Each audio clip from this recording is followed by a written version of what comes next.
যে দাবি আদায়ের নামে কিংবা আন্দোলনের নামে সাধারণ জনগণকে তাদের উপরে জুলুম করা বা তাদেরকে জিম্মি করে কোনো ধরনের কার্যক্রম আমরা হতে দেব না। আমরা চাই এই দেশের মানুষ নির্বিঘ্নে চলাফেরা করবে, তাদের যে স্বাভাবিক জীবনযাপনের যে প্রক্রিয়া কার্যক্রম সেখানে যেন কোনো রকম বাধা না আসে, সেজন্য আমরা সজাগ দৃষ্টি রাখবো। সারা দেশব্যাপী আপনারা জানেন যে ভাষা শহীদদের প্রতি গভীর শ্রদ্ধা নিবেদন করা হয়। তো আমরা সারা দেশেই আমরা পর্যাপ্ত নিরাপত্তা ব্যবস্থা গ্রহণ করেছি। তো ইনশাআল্লাহ ভালোভাবে আমরা আমাদের এই কার্যক্রম সম্পন্ন করতে পারব। তো আমি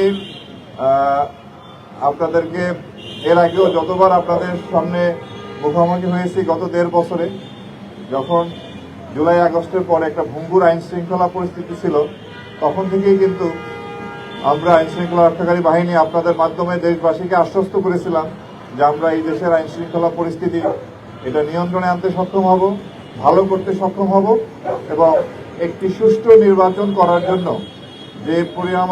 যেরকম পরিবেশ দরকার আমরা সেই রকম পরিবেশে নিয়ে আসতে সক্ষম হব। তো ইনশাআল্লাহ আমরা সবাই মিলে জাতিকে একটি সুষ্ঠু নির্বাচন উপহার দিতে সক্ষম হয়েছি এবং আমরা আশা করি আপনাদের মাধ্যমে দেশবাসীকে আশ্বস্ত করতে চাই ভবিষ্যতেও এই দেশের আইন শৃঙ্খলা পরিস্থিতি ক্রমান্বয়ে আরো ভালো হবে এবং আমরা অপরাধ নিয়ন্ত্রণে আনতে পারব।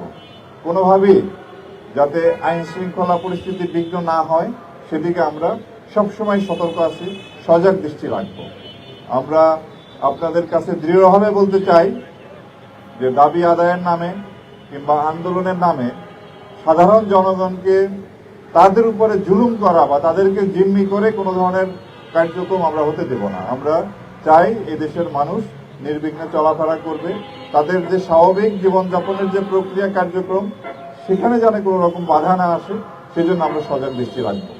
তো আমরা আশা করি আপনাদের সহায়তা নিয়ে, দেশবাসীর সহায়তা নিয়ে এই দেশের আইন শৃঙ্খলা পরিস্থিতি ক্রমান্বয়ে আরো ভালো হবে, অপরাধ নিয়ন্ত্রণে আসবে এবং একটি সুন্দর একটি দেশ আমরা উপহার দিতে পারবো দেশবাসীকে, ভালো একটি পরিবেশ।